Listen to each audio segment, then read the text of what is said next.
கங்கை நாச்சியார் அத்தியாயம் 5. சேது நாட்டு இளவல் நாராயண தேவனின் அந்த பிள்ளை விளையாட்டு மதுரை மன்னர் திருமலை நாயக்கரின் கண்களில் நெருப்பை அள்ளி கொட்டியது.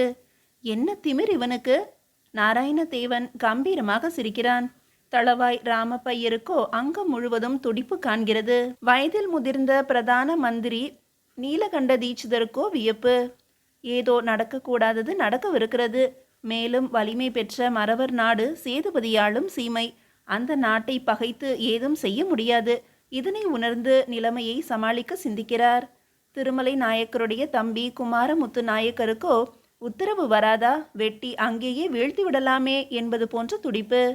என்ன திமிர் இவனுக்கு என்று யோசிக்கிறீர்களா நாயக்க மன்னரே? இன்னும் எங்கள், குறிப்பாக மறவர் குடியாகிய எங்கள் உடம்பில் தமிழ் ரத்தம் ஓடுகிறது. அதில் கொஞ்சமும் களங்கமில்லை. களப்பிரனுக்கும் பல்லவனுக்கும் ஆந்திரனுக்கும் காட்டி கொடுத்த தமிழ் மக்கள் காஞ்சி முதல் மதுரை வரையிலும் இருக்கலாம். அந்த பொறுக்கி தமிழர்கள், புண்ணாக்கு தமிழர்கள், கண்டவன் இரத்தத்துக்கு முந்தானை விரித்த கழிசடைகளுக்கு பிறந்த தமிழர்கள் உதயமானதால் தான் தமிழ் சரித்திரம் களங்கப்பட்டிருக்கிறது. எங்கள் மறவர் நாட்டில் இன்னும் துரோகம் பயிராகவில்லை. வீரமும் மானமும் காதலனும் காதலியுமாக கைகோர்த்து அங்கே உலவுகின்றன. எனவேதான் எங்கள் மண்ணின் மானம் போகாதவாறு இந்த மனித ஆசனத்தை உண்டு பண்ணி மரியாதை தேடிக்கொண்டேன். நாயக்க மரபு இவ்வளவு மரியாதை கேட்ட மரபா? நாராயண தேவா! அந்த மகாலின் தூண்களே சாய்ந்து விழுகின்ற மாதிரி இறைந்து கத்தினார் தளவாய் ராமப்பையர். அடியேன் தங்களை யார் என்று அறிந்து கொள்ளலாமா? மிகவும் பணிவுடன் தான் கேட்கிறான் நாராயண தேவன். பிரதான மந்திரியார் நீலகண்ட தீட்சிதர் பதில் சொல்கிறார். அவர் எங்கள் தளவாய். தாங்கள்? பிரதான மந்திரி. வணங்குகிறேன் பிரதான மந்திரியாரே. எங்கள் தளவாய் என்று சொல்ல வேண்டாம், நம் தளவாய் என்று சொல்லுங்கள் என்று கூறிய நாராயணதேவன் எழுந்து சென்று அவரது பாதங்களை தொட்டு வணங்குகிறான்.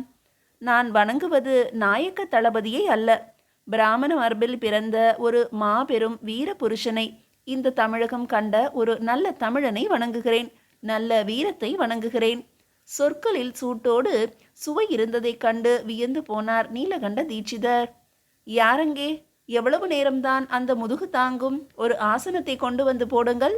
நீலகண்ட தீட்சிதரின் இந்த ஆணை நாயக்க மன்னரை தொட்டு உலுப்பியது. வேண்டாம் பிரதானியாரே. நாயக்க பூபதி, தயவு செய்து. தளவாய் ராமப்பையர் குறுக்கிட்டார். வேண்டாம், இவனை சிறையில் வைத்து செய்தி கேட்போம். தளவாய் ராமப்பையர் இவ்வாறு கூறிய அடுத்த கணம் புயல் அணைய வேக சுழிப்புடன் எழுந்து கொண்ட நாராயணதேவன், சிறையில் வைத்து செய்தி? செய்த குற்றம் என்று கேட்டான். வேலுத்துறையும் எழுந்து கொண்டான். அவனது வலது கரம் வாள் பிடிப்பில் இருந்தது. எந்த நேரத்திலும் எதுவும் நிகழலாம் என்ற எச்சரிக்கை அதில் எதிரொலித்தது. இப்படி பிள்ளை விளையாட்டு மாதிரி செய்ததே குற்றம் என்றார் தளவாய் ராமப்பையர். கூர்ந்து ஒரு அசூயை பார்ப்பது போல பார்த்த நாராயணதேவன், தளவாய் அவர்களே, உங்களை வணங்கியதற்காக நான் நாணப்படுகிறேன். ஏதோ விதிவசத்தால் நாயக்கருக்கு தொண்டு செய்கிறீர்கள் என்று நான் நினைத்தேன். நீங்களும் நான் முன்னம் கூறிய தமிழர்களுக்கு ஒப்பானவரே என்று கூறிய அடுத்த கணம், நாராயணதேவா! அதே இரைச்சல். தூண்கள் நடுங்குகின்றன. சத்தம் போடாதீர்கள். மறவன் உயிருக்கு அஞ்ச மாட்டான். கேவலம் இந்த 2 உயிர்களை பறிக்கலாம். மறவர் தேசம் திரண்டு வருமானால் மதுரையில் கோயில் ஒன்றே மிஞ்சும். யோசித்து முடிவெடுங்கள். எரிமலை நிச்சயம் வெடிக்கும் என்று உறுதியாக தெரிந்து கொண்ட நீலகண்ட தீட்சிதர், நாராயணதேவா, அமைதி. தமிழகம் போற்றும் நாயக்க பூபதியின் நியாயசாலாவை நீ மிகவும் அவமதிக்கிறாய் என்றார். நானா? நெஞ்சில் கை வைத்து சொல்லுங்கள் பிரதானியாரே. நீங்கள் சாங்கியம், யோகம், நியாயம், வைசேஷியம், பூர்வ மீமாம்சை, உத்தர மீமாம்சை என்கின்ற 6 தரிசனங்களை உணர்ந்த பிராமணோத்தமர். கானபத்தியம், கௌபரம், கௌமாரம், வைணவம், சாக்தம், சைவம் முதலிய 6 மதங்களை உணர்ந்த பிராமணோத்தமர். வேதங்களின் மகேஸ்வர சூத்திரம் உணர்ந்தவர். பகஸ்ருத நிலையிலிருந்து நெஞ்சில் கை வைத்து சொல்லுங்கள். நானா அவமதித்தேன்? நான் ஒரு தூதுவனாக இருந்தால் கூட தூதனை மதித்து ஆசனம் தர வேண்டும். நான் சேது நாட்டின் இளவரசன். ஒரு இருக்கை கூட இங்கு இல்லாமல் செய்து வரவேற்றதன் நோக்கம் என்ன? என்னை அவமதிக்க வேண்டும் என்ற நோக்கம்தானே? நான் என்ன குற்றம் செய்தேன் என்று இவ்வாறு அவமதிக்கிறீர்கள்? மூச்சுவிட நேரமில்லாத அளவுக்கு சரமாரியாக அடுக்கி பேசி நிறுத்தி பெருமூச்செறிந்தான் நாராயணதேவன். குமாரமுத்து நாயக்கர் குமுறலுடன் பதில் சொல்கிறார். சிறப்புக்குரிய நாயக்க இளவரசியை நீ சிறை எடுத்தது என்று ஒரு கணம் அதிர்ந்து நோக்குகிறான் நாராயணதேவன். நாயக்க இளவரசியை நான் சிறையெடுத்தேனா? நானா? ஆம், நீதான் சிறையெடுத்தாய். உன்னை எதிர்க்க வந்த ஒருவனை ஜடாயுவை வெட்டி எறிவது போல குத்தி வீழ்த்தி இருக்கிறாய். அவனது கடைசி மூச்சில் அவனே சொல்ல நானே கேட்டேன். ஓ, மலையப்பன் திரித்துவிட்ட கூற்றா இது? அவன் அலட்சியமாக சிரித்து கொள்ளுகிறான். நாயக்க இளவரசியை இங்கு அழைத்து விசாரிக்கலாமே. தேவையில்லை. இது நியாயசாலாவா அநியாயசாலாவா? திருமலை நாயக்கர் கொதிப்பு கண்டு குறுக்கிடுகிறார். நீ மேலும் மேலும் அவமதிக்கிறாய் என்றார். உங்கள் மகளை நான் சிறை எடுத்தால் கொண்டு வந்து வேண்டிய நிர்பந்தம் என்ன? நேரே எங்கள் சீமைக்கு கொண்டு போயிருக்கலாமே. மதுரை படை பலத்துக்கு பயந்து இளவரசியை கொண்டு வந்து விட்டிருக்கிறாய் என்று இடை புகுந்தார் தளவாய் ராமப்பையர். ஓஹோ என்று நகைத்தான் நாராயணதேவன். தளவாய், நீங்கள் நல்ல வீரர், ஆனால் மோசமான விவேகி. அப்படி பயந்திருந்தால் எவனாவது சிறை எடுப்பானோ? அப்படி சிறை எடுத்தவளை அனுபவிக்காமல் விடுவானோ? அனுபவித்த பிறகு கொண்டு வந்து சேர்ப்பானோ? சேர்த்துவிட்டு முன்னிலையில் வந்து நிற்பானோ? நின்று மான உணர்வுடன் போராடுவானோ? போராடி நடப்பது என்னவென்று கவனிக்க நிமிர்ந்து பேசுவானோ? நெருப்பு பொறி பறக்க பேசிய நாராயணதேவன் மீது வன்மம் கனத்துக்கு கனம் கூடிக்கொண்டே இருந்தது. இவன் இளவரசியை தீண்டவில்லை என்கிறானே. அவை சில கணங்கள் அமைதியில் ஆழ்ந்து போனது. தளவாய் ராமப்பையரின் ரத்தம் சூடேறி உலையாக கொதித்தது. நாயக்க மன்னர் திருமலை நாயக்கர் கேட்டார், நீ மதுரை இளவரசியை சிறையெடுக்க வரவில்லையா என்று. சத்தியமாக வரவில்லை. உங்கள் மண்டை சளி நோயை தீர்த்த சோமசுந்தரேஸ்வரர் மீது ஆணை, மீனாட்சி அம்மன் மீது ஆணை, நான் அந்த எண்ணத்தோடு வரவில்லை. சேது நாட்டுக்கும் மதுரைக்கும் ஒரு பாலமாக இருக்க செய்தியை சுமந்து வந்தேன். வழியில் இளவரசிக்கு ஏற்பட்ட இந்த ஆபத்தை எனது வாழ்முனை காப்பாற்றியது. வேண்டுமானால் கங்கை நாச்சியாரை அழைத்து விசாரியுங்கள். விசாரணை என்பது ஒரு தலைபட்சமாக இருக்கக்கூடாது. அதனால்தான் நான் நியாயசாலாவை இகழ்ந்தேன். அதற்காக வேண்டுமானால் மன்னிப்பு கோருகிறேன். மீண்டும் சில கணங்கள் அந்த மண்டபம் அமைதியில் ஆழ்ந்தது. அதுவரை மௌனமாக இருந்த நீலகண்ட தீட்சிதர், சேதுகுமாரா, வந்த காரியம் பற்றி பேசலாம். எந்த பாலத்தை நோக்கி இங்கே வருகை தந்திருக்கிறாய்? அந்த திருமுக காகிதத்தை இப்படி கொடு என்றார்.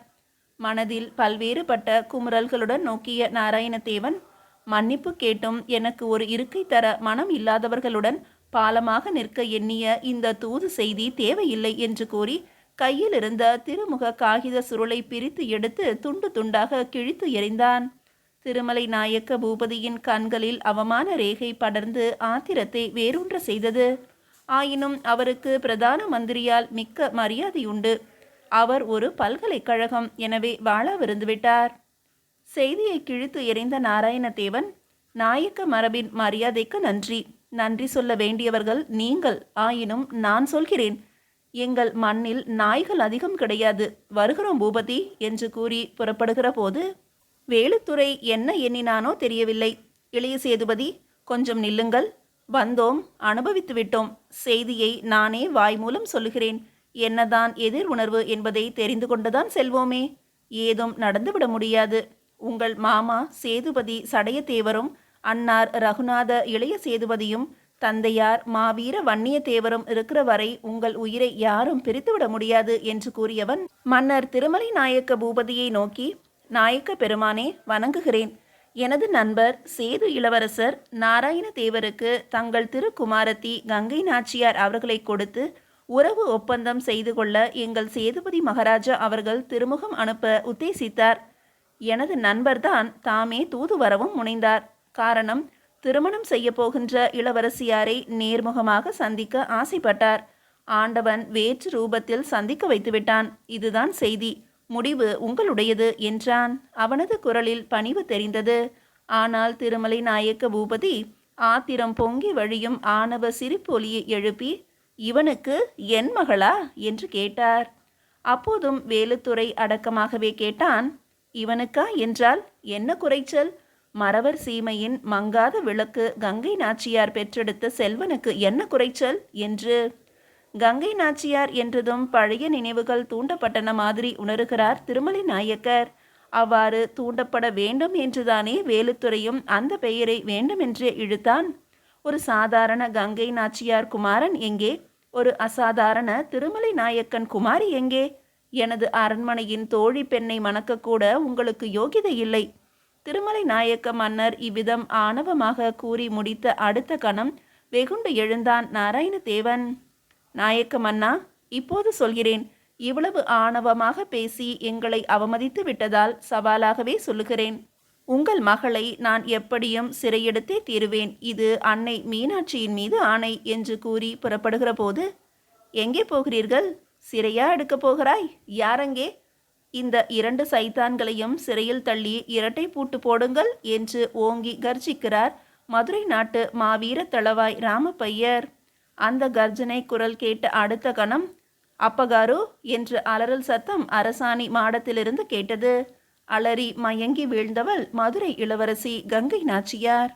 மீதியை அடுத்த அத்தியாயத்தில் காணலாம்.